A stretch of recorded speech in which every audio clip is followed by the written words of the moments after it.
manque une aide dans la classe à Fabrice. Ah, est-ce qu'il y a quelqu'un dans l'Église qui aimerait aller aider dans une classe de 3e, 4e année, je pense? Est-ce qu'il y a une personne qui voudrait... Merci beaucoup. Alors, bon matin. Moi, un matin, je suis un cobaye. On fait un essai avec un nouveau microphone qu'on va demander de tester, voir si ça fonctionnait bien. Alors, si à un moment donné, vous ne m'entendez plus, bien, c'est pas de ma faute. Alors, ce matin, bon, j'ai déjà... on a un extrait ici d'un passage dans l'Ancien Testament, dans le livre justement, d'Ecclésiaste, chapitre 3. Et dans le fond, ce que ça dit, c'est une partie du passage qui nous dit que Dieu a mis dans le cœur de l'homme la pensée de l'éternité. Et ça, c'est dans le cœur de n'importe quel homme sur la planète, de toutes les nationalités. Dieu a mis cette pensée-là de l'éternité. Alors, c'est pas pour rien que Dieu a mis ça. Dieu avait un but en faisant ça. Dans le cœur de chaque homme et chaque femme qu'il a créé, il a mis cette idée-là de la pensée de l'éternité. Dans le but d'avoir une relation avec sa créature. Et on voit aussi à travers les âges, à travers les différentes religions dans le monde entier, les hommes s'efforcent d'entrer en relation avec Dieu. Ils le font de différentes façons. Et j'aimerais ça vous montrer un petit peu en rafale qu'est-ce que ça donne. Là, j'ai mis ici un petit peu une illustration, si on peut essayer d'illustrer. L'humanité, donc la terre, avec Dieu, j'ai mis un peu comme la face de Dieu, si on veut, et sa main. Donc, la face de Dieu, sa main, puis l'homme. J'ai essayé d'un peu d'illustrer ça. Puis on va regarder ensemble rapidement différentes personnes qui prient dans le monde entier et dans diverses occasions. Ici, on a un homme, un soldat israélien, juif, qui est en train de lire ou méditer ou prier à travers peut-être un texte de l'Ancien Testament, peut-être le Deutéronome ou Ésaïe ou quelque chose comme ça.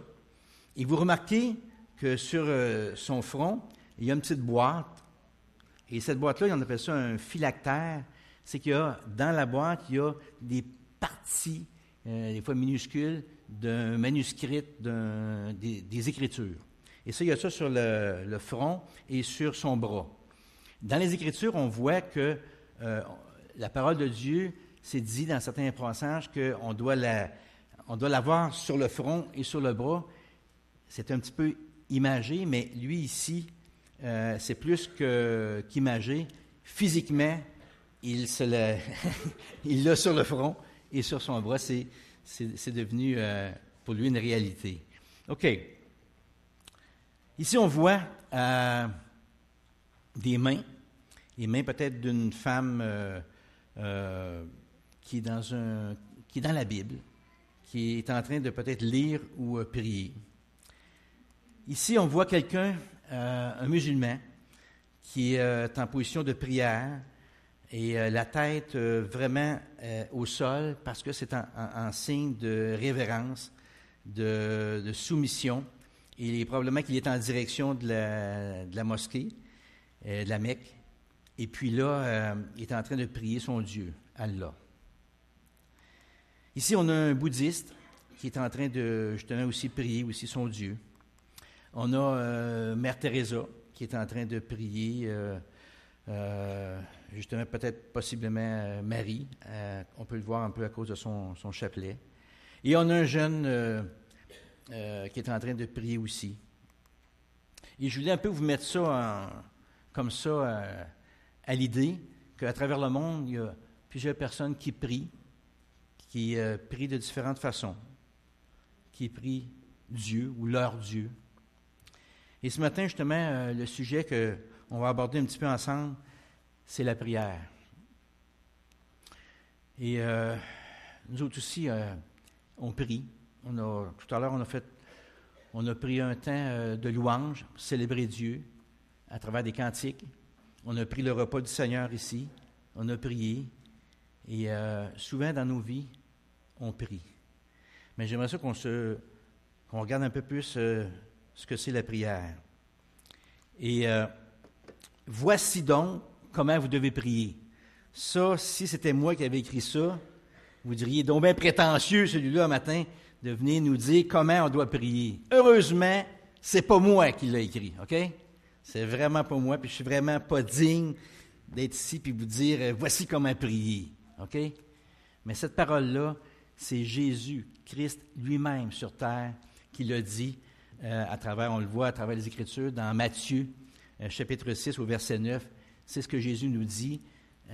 Voici maintenant donc comment vous devez prier. Puis là, il explique un peu la méthode comment on doit s'approcher de Dieu, avec quelle attitude. Et avant qu'on aille regarder plus en détail comment donc nous devons prier, j'aimerais qu'on puisse se courber justement dans la prière. Papa du ciel, notre cher Papa du ciel, on veut s'avancer devant toi ce matin. On veut d'abord te louer, t'adorer, comme on l'a fait durant ces périodes de chant, en tournant nos yeux vers toi, en te regardant, en soulignant combien tu es grand, combien tu es majestueux, combien tu es bon envers nous, gracieux, patient. Et ce matin, on veut te demander justement d'être avec nous ce matin. Tu nous connais tous, chacun dans l'Église ici où on est assis. Tu connais notre passé, tu connais ce qu'on est en train de vivre actuellement. Tu connais ce qui s'en vient devant nous autres aussi, alors que nous autres, on ne le sait pas. Tu connais toutes choses. Et tu nous aimes, tu nous aimes, tu nous aimes tellement.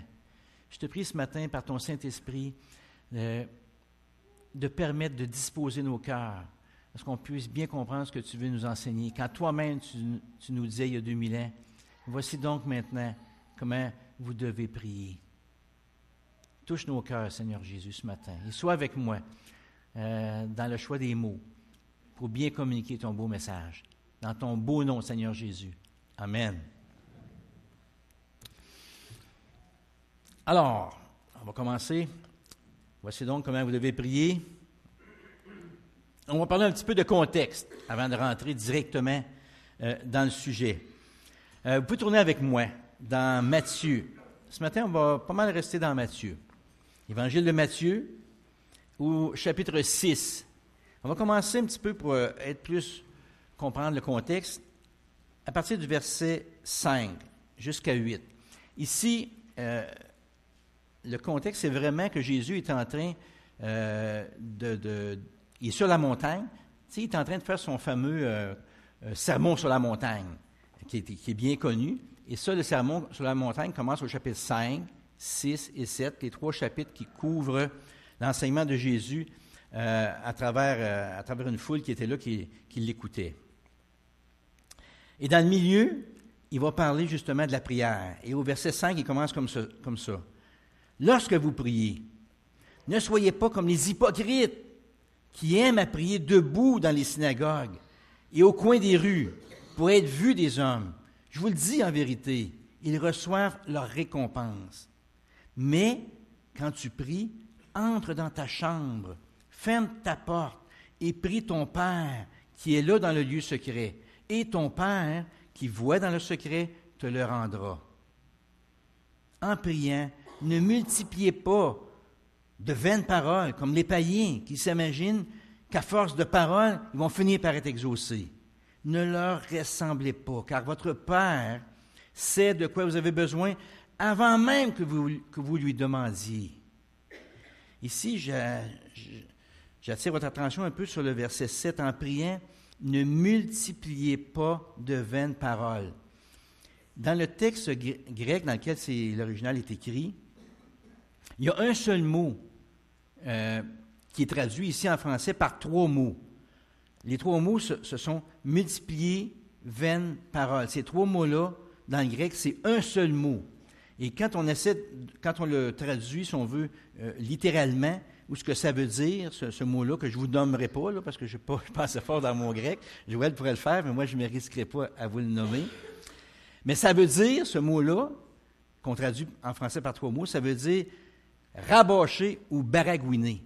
c'est tellement confus que ça n'a plus finalement aucun sens. C'est comme des multipliés de vaines paroles, ça devient incompréhensible, ça n'a aucun sens aux oreilles de Dieu.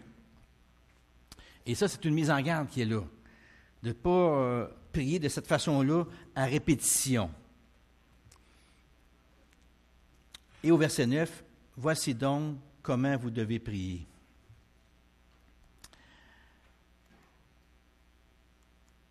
Alors, on va entrer tout de suite dans la... Voici donc comment prier. Et ça, vous avez certainement remarqué, ça commence par « Notre Père ». Et ici, plusieurs personnes, des fois, ont déjà commencé dans la vie en apprenant ces prières-là. Moi, en tout cas, j'ai 62 ans. Alors, quand j'étais à la petite école, au primaire, j'ai commencé, et c'était des religieux qui nous apprenaient, des frères. À l'époque, moi, j'étais à l'école Saint-Paul, donc c'était des frères qui étaient là. Et ils nous enseignaient des prières comme le Notre Père. J'ai appris par cœur le Notre Père, et bon, etc. Et cette prière-là, quand je suis devenu chrétien, plusieurs années après, je me suis rendu compte que c'était dans la Bible. On le voit textuellement, là, c'est ce qu'on va voir un peu ce matin. Mais c'est pas, comme on vient justement de le voir, ne multipliez pas par de vaines paroles.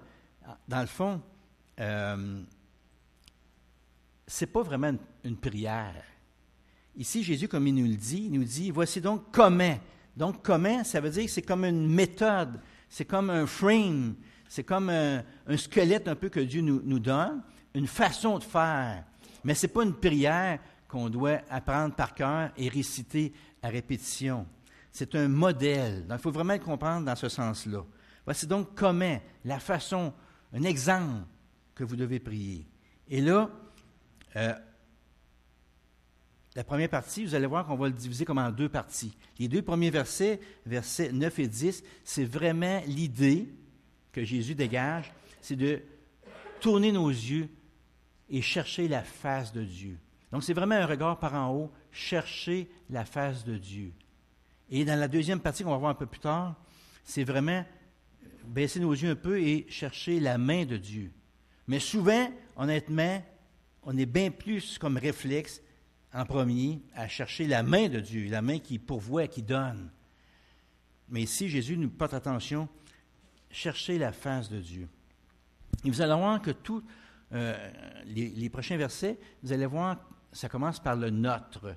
Et souvent, toute la façon dont le texte est approché, c'est en termes de « nous », de première personne du pluriel.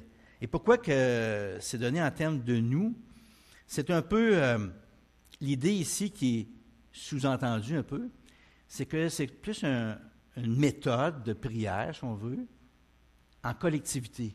Quand on est ensemble, en commun, on est frères et sœurs ensemble, on prie. Et c'est un peu la façon de prier. Et c'est une méthode, c'est un schéma. C'est sûr que comme les versets qu'on a vus tout à l'heure, au verset 6, quand tu pries, là, on vient de tomber à la deuxième personne, au singulier, quand tu pries, entre dans ta chambre, ferme ta porte et prie ton Père qui est là dans le lieu secret, et ton Père qui va dans le secret va te le rendre. Là, c'est plus comme privé. OK? Tandis qu'ici, ce qu'on va regarder, c'est plus une prière, plus en communauté. Mais un ou l'autre, tu peux appliquer, si tu veux prier seul avec Dieu, tu peux appliquer ce qu'on va voir ce matin. OK? Notre Père, Jésus commence comme ça. Il s'identifie à son Père. Notre Père qui est dans les cieux. Tout de suite, il nomme le notre, il s'approprie, il s'identifie à, et notre Père. Il le situe dans les cieux. Que ton nom soit sanctifié. Le nom de Dieu est important. Et ici, on tourne le regard et on prend un temps spécial par rapport au nom de Dieu, souligner ses qualités, qu'est-ce que Dieu fait, ses attributs. Alors, on se concentre sur le nom de Dieu. Et dans la Bible, il y a plusieurs noms de Dieu. Jésus dit, je suis l'alpha et l'oméga, le début, le commencement. le commencement et la fin plutôt, et etc. Il y a plusieurs noms de Dieu, et chacun des noms de Dieu décrit une facette particulière de Dieu. Et le nom de Dieu, j'aimerais vous faire un petit exposé très brief, parce que c'est quand même pas le sujet de ce matin, mais OK. Ici, on a le nom de Dieu dans la langue originale qui est l'hébreu. Ici, ce sont les 4 lettres qui forment son nom. On appelle ça souvent le tétragramme, en voulant dire les 4 lettres qui forment le nom de Dieu. Et contrairement en français, normalement en français, on part de la lecture de ce côté ici, mais en hébreu, on va commencer à lire à partir de l'inverse du français. On commence à lire à partir de votre droite. Et ça donne un petit peu ceci. La première lettre, c'est le yod. Et dans chacune des lettres en hébreu, c'est comme relié à un symbole ou quelque chose qui est relié avec la lettre. Chacune des lettres est comme ça. Et pour le yod, c'est relié à la main. La main. Les 2 autres lettres sont identiques. Et c'est le H en français, ou le I, ou le, je ne sais pas la bonne prononciation, I peut-être, là, en hébreu. Et la signification, c'est esprit ou souffle. Et la dernière lettre, c'est le Wav, et sa signification, ou son symbole, c'est le tlou. Alors, on a tout de suite dans le nom de Dieu, qui a été mentionné à l'homme tout au début de l'Ancien Testament, dans Exode, et il revient ce nom-là de Dieu 6500 fois à travers l'Ancien Testament. Et on voit dans le nom de Dieu, que Dieu a donné, il s'est identifié par ce nom-là, on voit tout de suite la Trinité de Dieu. On voit l'Esprit, on va dire c'est le Père. Le premier Esprit, c'est le Père. Le deuxième, le Saint-Esprit. Et on voit ensuite le Fils à travers la main. Et on voit ensuite le clou, qui représente un peu l'homme qui vient mettre le clou dans la main de Jésus. Et le clou aussi, dans sa signification ou symbole, ça représente aussi l'idée de joindre 2 pièces ensemble à travers un clou, ou joindre à travers une cheville de bois, ou c'est l'idée de assembler ou de joindre ou de réunir 2 choses ensemble. Et l'idée ici de réunir, c'est vraiment, le plan de Dieu, c'était de réunir l'homme à lui en se servant du clou dans la main de son Fils. Et tout ça, cette idée-là, que je veux juste qu'on retienne rapidement, c'est que Dieu, dans toute sa connaissance, sa perfection, a donné son nom. Il savait déjà tout ce qui s'en venait. Jusqu'à la fin des temps, Dieu n'a pas fini de nous éblouir. Et, donc ça, c'est le nom. La prononciation, c'est Yahvé, Yahweh ou Yahoué. On ne sait pas exactement, officiellement, comment ça se prononce. Et la prononciation était... Le pourquoi un peu de ça, c'est que dans l'Ancien Testament, le grand prêtre était autorisé 1 fois par année à prononcer officiellement devant tout le monde le nom de Dieu. Autrement de ça, il ne le prononçait pas. Il était écrit, mais il ne le prononçait pas. Et je pense que c'était au Yom Kippour, la fête, il y avait une spéciale dans l'année où le grand prêtre mais donnait le nom de Dieu. C'était le Yom Kippour, pas certain. Je pense que c'est cette fête-là. Mais 1 fois dans l'année, justement, le grand prêtre mentionnait verbalement, prononçait le nom de Dieu.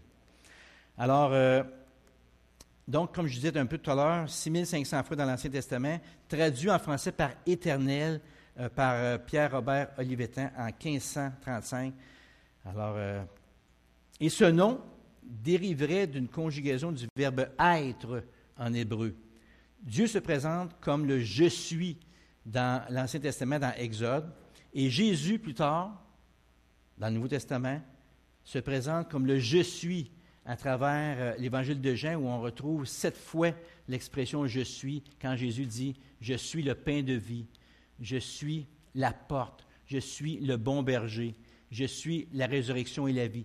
Il y a 7 expressions comme ça où Jésus utilise le mot « je suis ». Et quand Jésus parle de « je suis », ceux qui sont devant lui, qui comprennent ce que Jésus est en train de dire, comprennent très bien quand il utilise le « je suis », c'est comme s'il disait « je suis Dieu, le bon berger. Je suis Dieu, le pain de vie. » Le terme « je suis », c'est vraiment que ça veut dire je suis Dieu. Et tellement que quand les gens sont venus pour arrêter Jésus, alors qu'il était dans le jardin de Gethsémani, là, ils cherchaient Jésus. Alors, Jésus a dit je suis.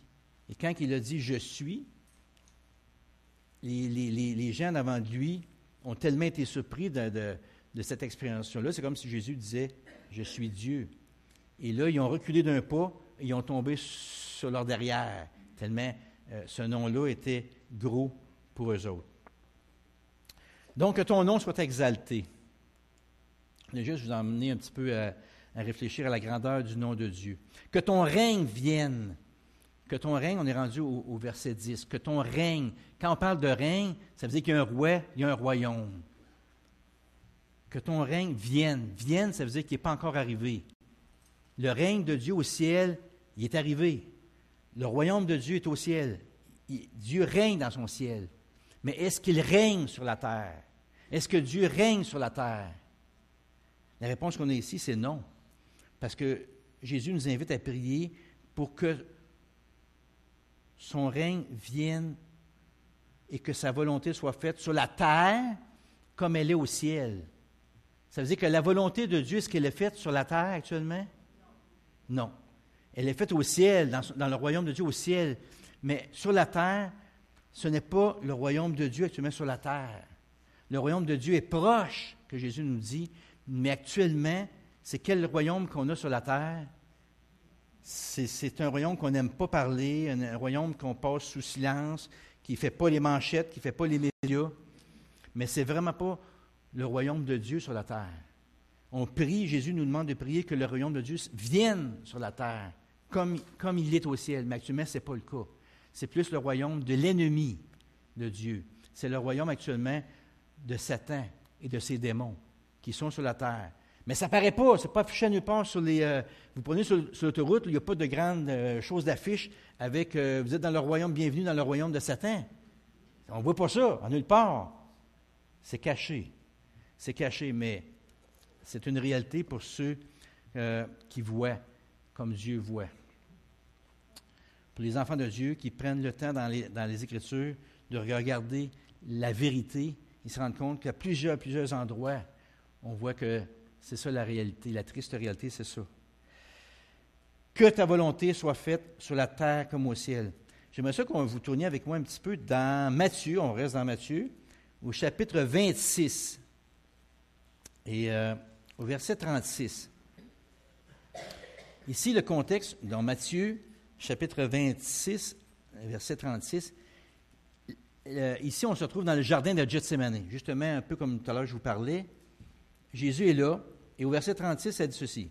Là-dessus, Jésus alla avec eux dans un lieu appelé Gethsémani. Et il dit aux disciples, « Asseyez-vous ici pendant que je vais m'éloigner pour prier. » Il prit avec lui Pierre et les 2 fils de Zébédée, en fait, c'est Jean et Jacques, et il commença à éprouver de la tristesse et des angoisses. Jésus commençait à éprouver de la tristesse et des angoisses. Il leur dit alors, « Mon âme est triste jusqu'à la mort. Restez ici et veillez avec moi. » Et dans d'autres passages parallèles, comme dans Luc, qu'on n'ira pas voir, mais il nous donne un peu plus de détails sur qu'est-ce que Jésus est en train de vivre quand il dit qu'il éprouve de la tristesse et des angoisses.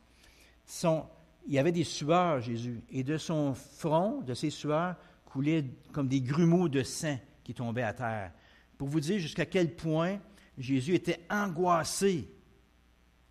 Il y avait même du sang qui... En fait, les médecins expliquent ça comme c'est des petits vaisseaux qui éclatent sous la pression d'une angoisse extrême. Mais c'est quoi l'angoisse que Jésus est en train de vivre à ce moment-là? Au verset 39. Puis, il est en train de prier, là. Puis, ayant fait quelques pas en avant, il se jeta sur sa face. Et il pria ainsi. « Mon Père, s'il est possible, que cette coupe puisse s'éloigner de moi. Mais toutefois, non pas ce que je veux, mais ce que tu veux. De quelle coupe on est en train de parler? Tout à l'heure, on a pris le repas du Seigneur, on a pris la coupe. La coupe qui représente le sang de Jésus, le sang de la nouvelle alliance. Mais la coupe que Jésus voyait ici en train de prier, ce n'est pas exactement cette coupe-là. C'est la coupe plus qui nous est décrite un peu dans l'Ancien Testament comme étant un peu un symbole de, si on peut se l'imaginer, là, prenez une coupe immense, là, puis mettez dedans là, tous les péchés de l'homme, depuis Adam et Ève, jusqu'au dernier homme qui va vivre sur la terre. Prenez le péché de l'ensemble de ces personnes-là, tous leurs péchés, incluant les miens et les tiens, mets ça dans une coupe. Et sur cette coupe-là remplie de péchés, que Jésus voit devant lui, ou figuré, là, imagine la colère de Dieu, la colère de son Père, qui se déverse dans cette coupe, parce que Dieu voit cette montagne de péché-là et déverse sa colère sur cette coupe-là. Et Jésus voit cette coupe-là. Et Jésus est 100% un homme et 100% Dieu. Mais dans son humanité, il voit cette coupe, il voit ce qui s'en vient, il voit le prix à payer. Il voit que bientôt, dans quelques heures, ils vont venir le chercher avec des bâtons et des armes. Ils vont venir le saisir, ils vont l'emmener pour être jugé, ils vont lui mettre une épine, une couronne d'épines, ils vont lui arracher la barbe, lui cracher au visage, l'insulter, il va être emmené pour être crucifié. Il voit tout ça, Jésus. Il voit cette coupe-là qui représente le péché de toute l'humanité avec la colère de Dieu qui se déverse sur cette coupe-là. Et là, Jésus est en train de dire, « Père, c'est-tu possible? Y aurait-tu peut-être un autre moyen? Y aurait-tu pas un autre plan, d'autres choses? Mais si ce n'est pas possible, que cette coupe, si c'est possible qu'elle puisse s'éloigner, mais que ta volonté soit faite et non la mienne. » Quand il disait la mienne, il voulait parler à cause de son humanité. Jésus était homme, il y avait des craintes comme homme, il y avait une angoisse qui est là, on le voit, pour que le sang sorte de ton front et tombe à terre, il y avait une angoisse terrible qui était là. Il savait ce qui s'en venait. Il voyait surtout la colère de son Père. Ouf, ça c'est quelque chose. OK. On va revenir où on était dans Matthieu chapitre 6. Donc, que ta volonté, Jésus prie, que ta volonté soit faite sur la terre comme au ciel. Et dans le fond, ce qu'on est en train de regarder ici, c'est la première partie du passage qui est de tourner nos yeux vers Dieu, reconnaître qui il est, son nom, reconnaître sa position au ciel, reconnaître ses attributs, espérer, anticiper son règne, qu'il puisse régner sur la terre et que sa volonté soit faite. Maintenant, on va regarder la deuxième partie, qui est de chercher la main de Dieu. Et ça commence au verset 11 par « donne, donne, donne, donne, donne ». On n'oublie pas celle-là, on a facile à la retenir. Donne, donne-nous aujourd'hui notre pain quotidien. Et c'est le seul verset dans son modèle de prière qui parle de nos besoins d'aujourd'hui, notre pain quotidien. Ici, le pain illustre plus que le pain. Mais juste pour donner une idée un peu, tu sais, des soldats ou des prisonniers dans des prisons, pas nos prisons d'aujourd'hui au Québec, là, mais les prisons d'aujourd'hui au Québec, là, ils sont très bien nourris, là, les prisonniers, vous n'avez pas à craindre. Si vous avez fait un tour en prison, là, ils sont même mieux nourris que certains de nos vieux qui sont dans des CHLC, je ne sais pas trop. Là, en tout cas, ils sont mieux nourris, bien des fois. Et là, c'est un débat. Mais ce n'est pas ça la question. C'est que il y a des armées qu'on a connues même ici au Québec et des prisonniers au Québec, surtout au début, il y a 200-300 ans, là, au début. il n'y avait pas beaucoup de moyens et il y avait des fois des périodes difficiles, mais il y avait une recette pour être capable de garder un prisonnier en vie. C'était de le garder au pain et à l'eau. Au pain, 2 tranches de pain par jour, avec de l'eau, il était capable de maintenir un homme en vie. Il ne l'engraissait pas, là, mais il le maintenait en vie. OK? Donne-nous aujourd'hui notre pain quotidien, nos besoins. Une petite enquête qui était faite aux États-Unis, je n'ai pas trouvé au Québec, là, mais aux États-Unis. Rapidement, ce que ça dit dans le... Il y a un quart de la tarte, vous avez toutes des petites tranches, là, des petites pointes de tarte, là. Il y a 25 que ça concerne des requêtes imprécises, des requêtes qui sont floues, là, un petit peu, on ne sait pas trop quoi. Nos gouvernements, les ministères dans l'Église, incluant les missions, le ministère de mission qu'on envoie, les guerres, parce que ça, c'est américain, donc les Américains ils envoient des soldats un peu partout dans le monde, fait que les prix gros, 6 de leur requête, c'est pour les soldats qu'ils envoient. Les personnes qui sont inconverties. Et j'attire votre attention sur le corps, 23 que les gens prient. Pourquoi? Les maladies, leurs petites maladies. Rhumatisme, mal ici, mal là, tour de rein, les petites maladies. OK? Et 50 1 sur 2, prient pour quelque chose qui a rapport à des événements ou des incidents dans leur vie. Bon, là, j'ai rendez-vous avec mon médecin. Je demanderais qu'on prie pour que Dieu mette sa main sur le médecin. Ben, tout ça va. J'ai un rendez-vous, j'ai une entrevue pour une job. Je demanderais que Dieu prie pour que ça puisse bien aller, que je puisse avoir la job. Tout ça.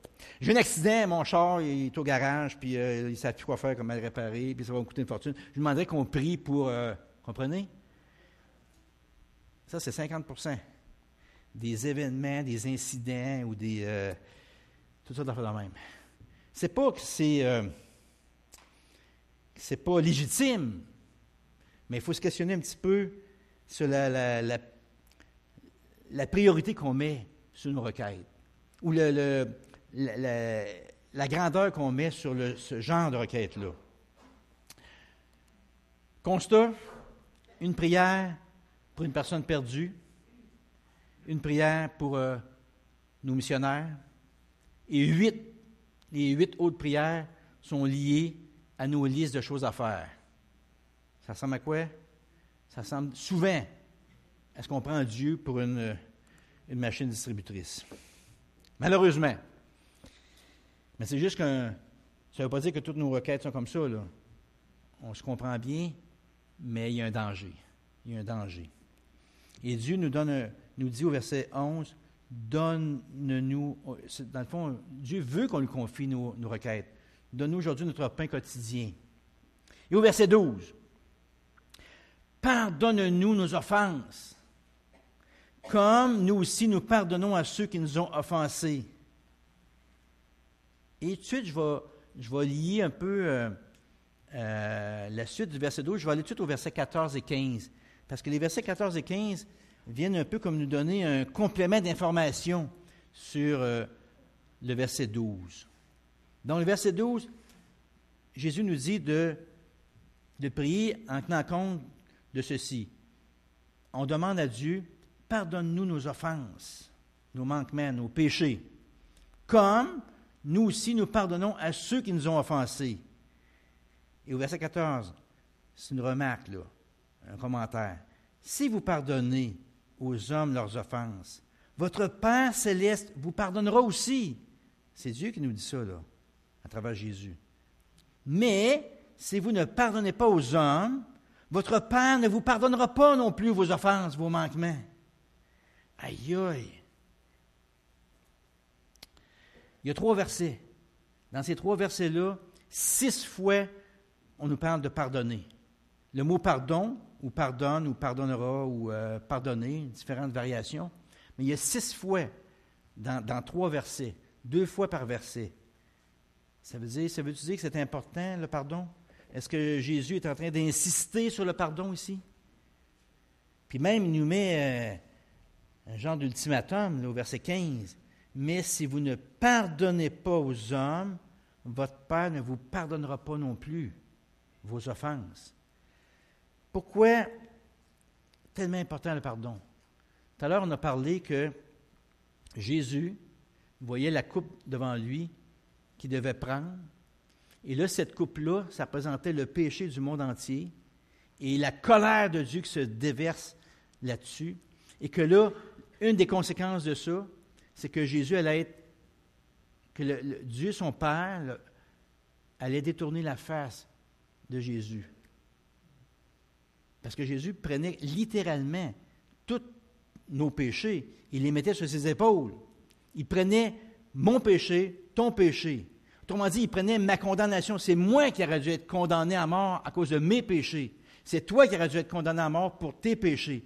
Mais Jésus, il les a pris, il les a offerts en sacrifice à son Père. Il a dit, je fais un deal, je te propose un deal. Ma vie contre la vie d'une multitude de personnes afin que tu puisses effacer, enlever leurs péchés à tout jamais et qu'ils puissent jouir d'une relation avec toi pour l'éternité. C'est ça le deal que Jésus proposait à son Père, sur une base volontaire. Lui étant parfait, ayant jamais péché, étant le Fils unique de Dieu. C'est ça le deal. Et si Jésus m'a offert un si grand pardon, moi, Jésus m'a pardonné mes péchés. Il m'a pardonné tous mes péchés. Comment est-ce que je peux me revirer de bord, ayant été pardonné d'un si grand pardon? Comment je peux me virer de bord, puis devant une personne qui m'a fait de quoi, qui m'a offensé, comment je peux ne pas lui donner mon pardon? Comment je serais capable de ne pas lui pardonner? Peu importe ce qu'elle a fait. Ça peut être gros, là. Il y a des personnes qui ont été abusées, il y a des personnes qui ont été ridiculisées, il y a des personnes qui ont été volées. Il y a toutes sortes de scénarios et de choses que vous vivez et que vous avez de la difficulté à pardonner. Il y a des choses qui sont, je dirais, presque impardonnables. Mais Jésus, Dieu, t'a pardonné toutes tes fautes. Toutes. Et à cause de ce pardon-là, qui a une valeur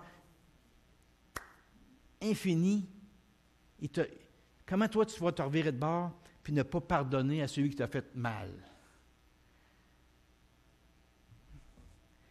Et il y a des passages qui nous disent que si ça arrive, quand tu as réglé une chose, règle-les au plus vite. Règle ça avant la nuit. Ne garde pas quelque chose qui... Si tu as un conflit avec ton frère, quelque chose, règle ça le plus vite possible.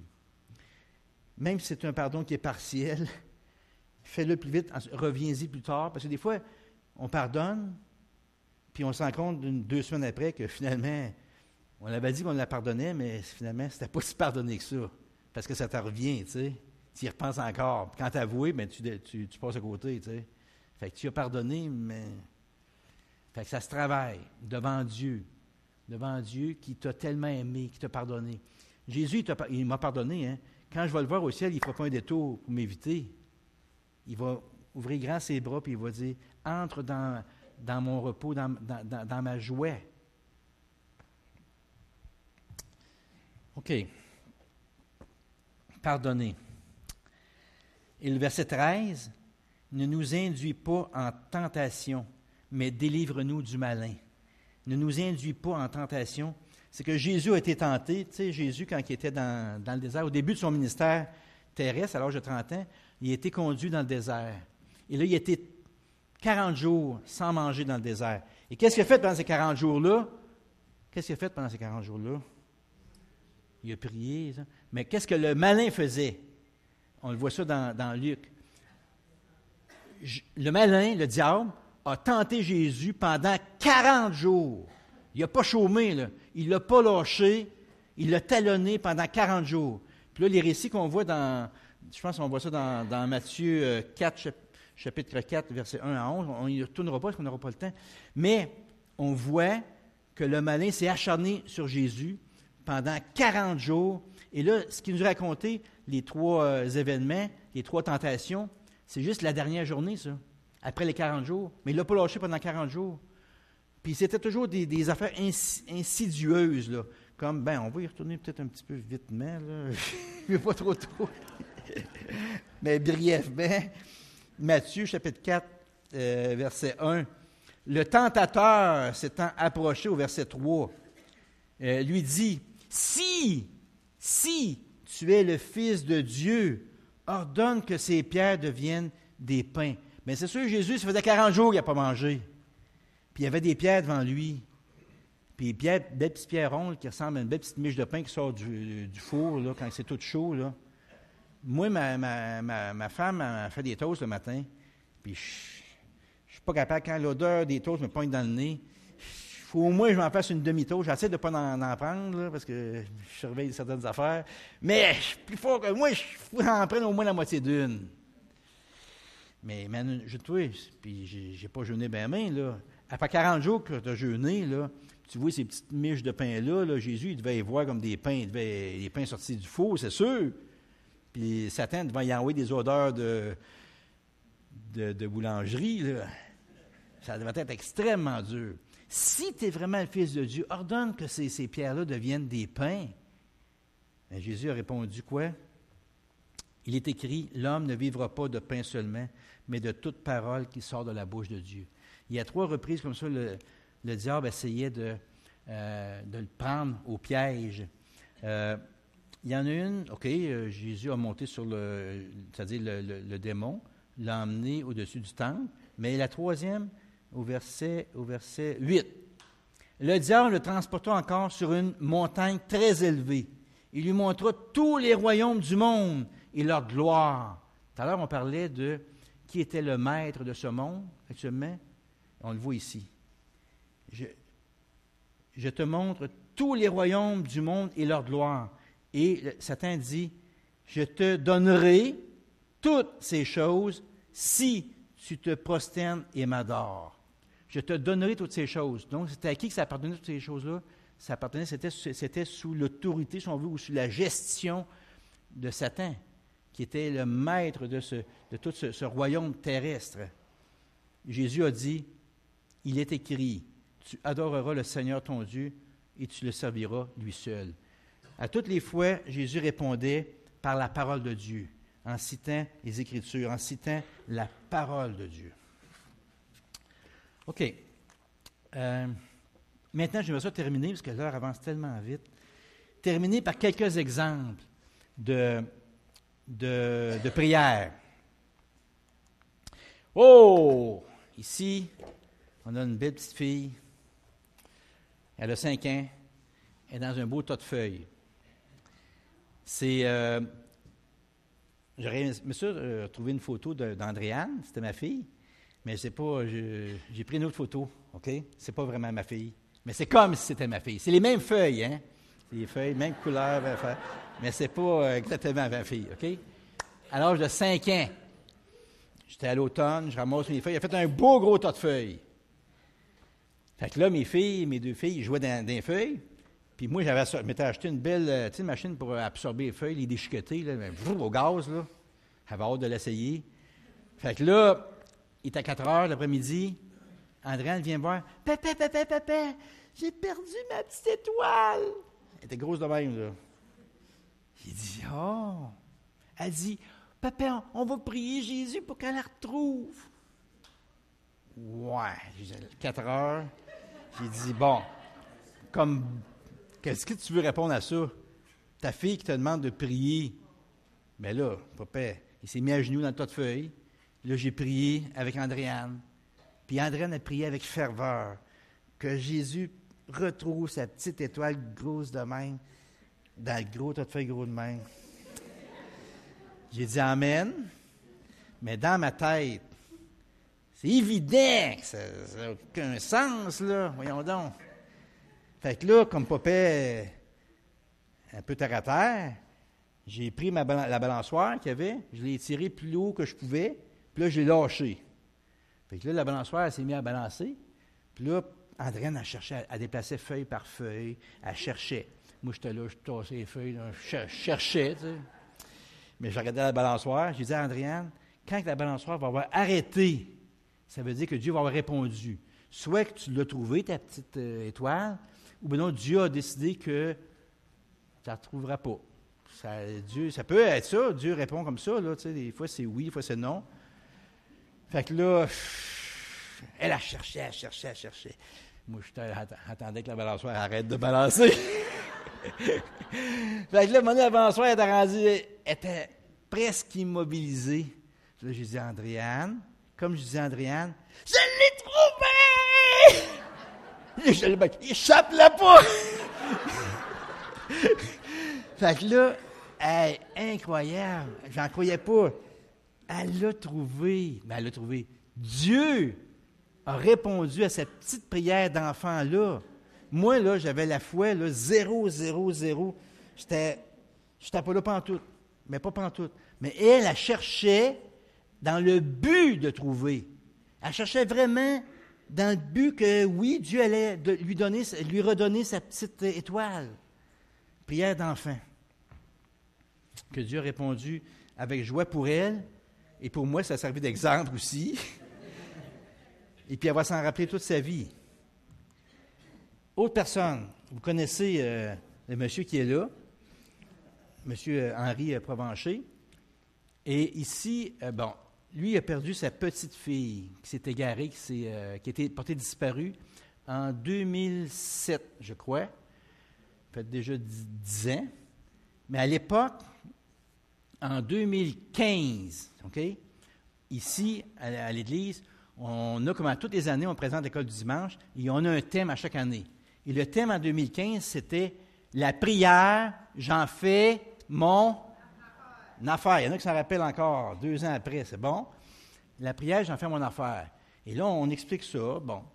Puis là, mon épouse Anne, elle a la brillante idée de dire, André, avec le thème, ça fait très bien si on prierait pour qu'on ait pour que, tu sais, l'enquête, ça fait 8 ans qu'il dure, puis qu'il n'y a pas de réponse, mais qu'on ait, que Dieu donne un dénouement à cette enquête-là qui dure depuis 8 ans. Ouais, il dit, ouais, c'est une grosse demande, tu fais là, parce que là, tu sais, je vais en parler au conseil. Le conseil, il dit, André, c'est une grosse affaire, tu fais là. Fait qu'ils ont fini par accepter. Là, je présente ça à l'Église, aux enseignants. On commence à prier dans les classes, 5 à 10 minutes à toutes les classes. À partir d'octobre, on commence à prier. Et puis là, Anne communique avec M. Henri Provencher, qui a une fondation, justement la fondation Cédrica. Et puis là, on a dit en même temps, mais toutes les offrandes qu'on fait dans l'année, on pourrait les donner justement à cette fondation-là. Et là, dans ce cadre-là, on l'invite à venir à l'Église pour nous présenter sa fondation, puis nous présenter aussi le projet qu'on avait comme Église. Il a accepté, il est venu ici. Je l'ai interviewé pendant 3-4 minutes ici en avant devant l'Église. Il nous a présenté un peu c'est quoi. On lui a dit qu'on prierait pour que, justement, il y ait un dénouement à cette enquête-là. Et là, il s'entretient avec les jeunes de l'école dimanche pendant à peu près une demi-heure. Ça, c'est en fin octobre, début novembre, qu'il est venu ici. Et là, le 12 décembre de la même année, quelques semaines, à peu près 8 semaines peut-être plus tard, qu'est-ce qu'on apprend dans tous les journaux, toutes les nouvelles, c'est qu'on a retrouvé les ossements de Cédrica. Donc, ça venait à amener comme un genre de dénouement à cet enlèvement-là, puis on n'a pas de nouvelles depuis 8 ans. Es-tu morte? Es-tu dans une autre province, un autre pays? Qu'est-ce qui est arrivé? On ne savait pas. Là, on sait que Dieu a répondu à cette requête-là à travers les enfants qui ont prié. Moi, j'ai vu des enfants prier, puis je faisais le tour un peu avec Anne aussi dans les classes, et c'était vraiment beau de voir la prière de ces enfants-là, la façon qu'ils s'exprimaient à Dieu, la façon qu'ils formulaient leur prière à Dieu. Et Dieu a répondu. Moi, je suis convaincu que cet événement-là, c'est directement lié au fait que la façon qu'on a prié avec les enfants ici à l'Église, il y a un lien direct. Merci de l'avoir fait. Parce que moi, en tant que parent, quand vous avez présenté ça, là, j'étais un petit peu fâchée. Avec toi, avec le touch-pain, j'étais là, je dis, où est-ce qu'ils emmènent nos enfants? Vraiment, là, ça fait que, là, j'ai dit, non, on embarque dans. Puis à la maison aussi, on a prié, j'ai dit, non, il n'y a rien d'impossible à Dieu. Ça l'a rallumé aussi notre foi. Oui. Merci. Oui, c'est bien. Mais je vous avoue que je marchais sur des œufs. Moi-même, je n'avais pas une grosse foi.